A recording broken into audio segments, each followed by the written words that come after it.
तालुक्यामध्ये 13 गावं पूरग्रस्त होती।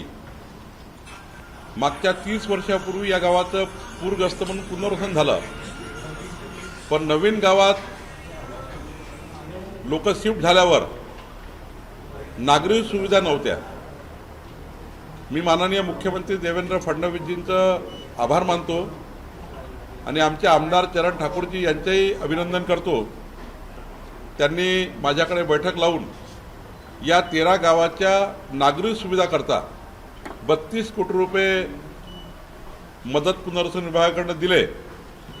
माननीय मंत्री गिरीश महाजनजी यांनी या ठिकाणी मदत केली आहे। आता आमचे जिल्हाधिकारी आणि आमचे सीओ जिल्हा परिषदेचे हे बसून या 13 गावांच्या नागरी सुविधा पूर्ण करतील आणि एक मोठा दिलासा 30 वर्षानंतर आमच्या नरखेड तालुक्याला मिळालेला आहे। मला पालकमंत्री म्हणून या सर्व गावकऱ्याचं या ठिकाणी अभिनंदन करायचं आहे। पुढच्या 6 महिन्यामध्ये हे संपूर्ण नागरी सुविधाचे कामं पूर्ण करायचे आहे। डीआर राहुल गांधी आज विद्यार्थ्यांसोबत संवाद साधणार आहे काय? मी सांगितलं की हे नौटंकी आहे, नाटकबाजी आहे। काँग्रेस पार्टीचं जे या ठिकाणी त्यांचा जो प्लॅटफॉर्म आहे, त्यांचा जो पक्षाचा आलेख आहे तो घसरतो आहे आणि संपत असलेली काँग्रेस पार्टीला जिवंतपणा मिळवण्याकरता विद्यार्थी किंवा युवकांचा साथ घेऊन थोडा बेस मजबूत करण्याकरता काम करत आहे। खरं तर हे राजकीय उद्देशाने केलेलं, युवकांना दिशाभूल करून राजकीय उद्देश पूर्ण करण्याकरता काँग्रेस पार्टीचं या ठिकाणी पक्षाचं काम अडवण्याकरता युवकांचा त्या ठिकाणी उपयोग करण्यात येत आहे। याकरता राहुल गांधी आता युवकाचा विषय घेऊन देशभर त्या ठिकाणी वेगळ्या पद्धतीने अशा पद्धतीची नौटंकी करत आहे। युथ आयकॉन मुख्यमंत्री देवेंद्र फडणवीस उद्या नागपुरातील 30,000 जेनजींसोबत संवाद साधणार आहे। काय विकास केला काय नाही आणि एकूणच संवाद असणार आहे। नाही, एकदम चांगला आहे। आमचे मुख्यमंत्री नेहमीच युथ आयकॉन राहिलेले आहे। या महाराष्ट्राच्या युवकांना माननीय देवेंद्रजींच्या नेतृत्वावर विश्वास आहे। या राज्यातले युवा हे नेहमीच त्या ठिकाणी देवेंद्रजींच्या प्रत्येक भूमिकेशी सहमत राहिलेले आहे। त्यामुळे चांगला कार्यक्रम होतो आहे आणि याच पद्धतीने महाराष्ट्रातल्या सर्व जिल्ह्यामध्ये पुढच्या काळामध्ये देवेंद्रजींच्या नेतृत्वामध्ये देवेंद्रजींना युवा आयकॉन म्हणून त्या ठिकाणी त्यांची जी पसंती आहे त्या पसंतीचे हे कार्यक्रम आहे। आज बैठक आहे सर, त्या ठिकाणी पुण्यात राडा सुद्धा एवढ्या मोठ्या प्रमाणात इन्फ्लुएन्सरला कुठेतरी पैसे देण्याचा नाही, काय होतं आहे की काँग्रेस पार्टी युवकांना या पद्धतीने आंदोलनामध्ये आणताय की काहीतरी लाठीमार करावा, काहीतरी त्या ठिकाणी एखादं अशी घटना व्हावी ज्यातनं आपल्याला युवकाची सहानुभूती मिळेल, युवकाचं त्या ठिकाणी आपल्या पक्षाच्या बाजूने त्यांचं मत वळेल, याकरता काही आंदोलनं करणे, काही त्या ठिकाणी चिथावणीवर भाषणं करणे, युवकांना चिथावणी देण्याकरता भडकवणे, पक्षीय राजकारण करून युवकांचे माथे फिरवण्याचं काम काँग्रेस पार्टी करत आहे। सर, एक प्रश्न असा आहे, अमरावती जिल्ह्यामध्ये नवनीत राणा या रील्स बनवत आहेत वेगवेगळ्या आणि अप्रत्यक्षपणे टीका करतायत। राष्ट्रीय कार्यकारिणीमध्ये त्यांचं नाव नसल्यामुळे त्यांचे कार्यकर्ते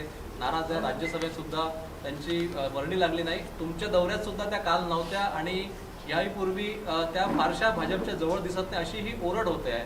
तुम्ही कालच्या माझ्या दौऱ्यामध्ये केवळ माझा महावितरणच्या एक राष्ट्रीय आमचं असोसिएशन आहे, इंजिनियर असोसिएशन राष्ट्रीय लेवलचं, त्या कार्यक्रमात मी एकटाच त्या ठिकाणी निमंत्रित होतो।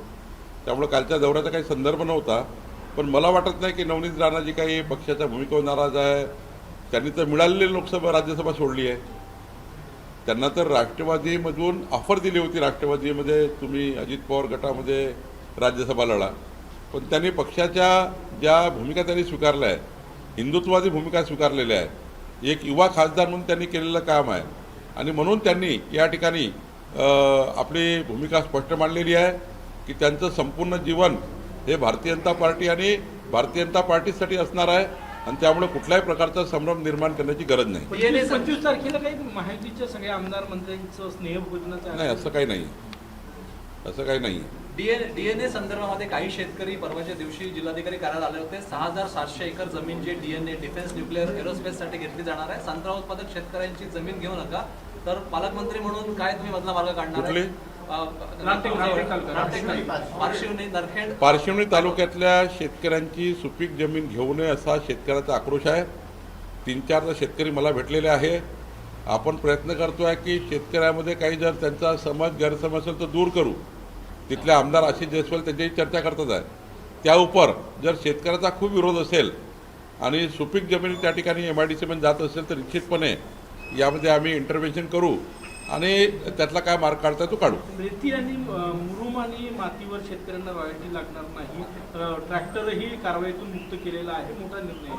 शेतकऱ्यांना दिला महाराष्ट्राच्या संपूर्ण शेतकऱ्याकरता अत्यंत चांगला निर्णय आहे जो महसूल खात्याने घेतला आहे की राज्यातल्या शेतकऱ्यांना त्यांच्या शेतीचं सपाटीकरण करायचं असेल, लेवलिंग करायची असेल, पडीत जमीन शेती उपयोगी करायची असेल, पडीत जमिनीमध्ये पीक पाणी घ्यायचं असेल तर त्याला लेवलिंग करावं लागतं, त्याला माती लागतं, थोडं त्या ठिकाणी बेस तयार करावा लागतो. त्याकरता त्यांना माती लागतं आणि मग माती आणली की मग आमचे अधिकारी त्यांच्याकडे रॉयल्टी घेतात, त्यांचे गुन्हे दाखल करतात. आता मात्र या राज्यामध्ये कुठल्याही शेतकऱ्याचं ट्रॅक्टर पकडायचं नाही आहे. शेतकऱ्याला लागणारी माती याची रॉयल्टी घ्यायची नाही आहे. शेतकऱ्याचं शेतघर असेल त्याच्याकरता रॉयल्टी घ्यायची नाही.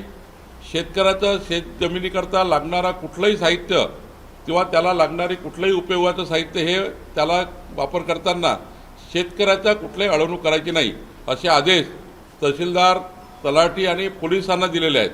त्यामुळे आमच्या शेतकऱ्यांना उद्या शेतीमध्ये मजबूत करायचं आहे. शेतकऱ्यांच्या पाठीशी सरकार भक्कमपणे उभं आहे. राहुल गांधीचा कार्यक्रम होऊ नये यासाठी षडयंत्र आहे असा आरोप विजय वडेट्टीवार कसं पाहता तुम्ही या आरोपाकडे? कार्यक्रम होऊ नये यासाठी कार्यक्रमच बोगस आहे, डिफॉल्टर आहे. युवकांना राजकारणाचं बळी करताय, पक्षीय कार्यक्रम घेत आहे. काही NGOचा आहे का? राहुल गांधींनी काँग्रेस पार्टी या ठिकाणी वाचवण्याकरता कार्यक्रम, युवकाचे कार्यक्रम घेत आहे. निसटलेला जनाधार पुन्हा एकदा वापस यावा याकरता कार्यक्रम घेत आहे. ते काय देवपूजा करायला आले आहे का? त्यामुळं वडेट्टीवारजी राजकारणाकरता युवकाचा त्या ठिकाणी वापर करू नका. राजकारणाकरता युवकाचा वापर करून त्यांचे माथे भडकवू नका. आज युवकांना या देशाचे संस्कार, विरासत, संस्कृती आणि तंत्रज्ञान, विज्ञान आधुनिकीकरणात पुढे न्यायचं आहे. विकसित भारताचे नागरिक आहेत, त्यांना खरी दिशा मिळाली पाहिजे. राजकारणाकरता युवकाचा वापर झाला नाही पाहिजे, ह्याच्याकरता आमची भूमिका आहे. अंगणवाडीतील मुलांना देण्यात येणारे साहित्य अत्यंत निकृष्ट दर्जाचे असल्याचे अहवाल समोर आलेले आहे. नाही तर मग करतील ना कारवाई. असं आहे, जर चुकीचं असेल, खोटं असेल तर कारवाई होईल. आम्ही कुणी त्याच्यामध्ये मध्यस्थी करणार नाही. जर तुम्हाला विद्यार्थ्यांना चुकीचा पुरवठा जात असेल तर त्यांना त्यांची कारवाई FDA करतील किंवा त्यांचे डिपार्टमेंट करतील.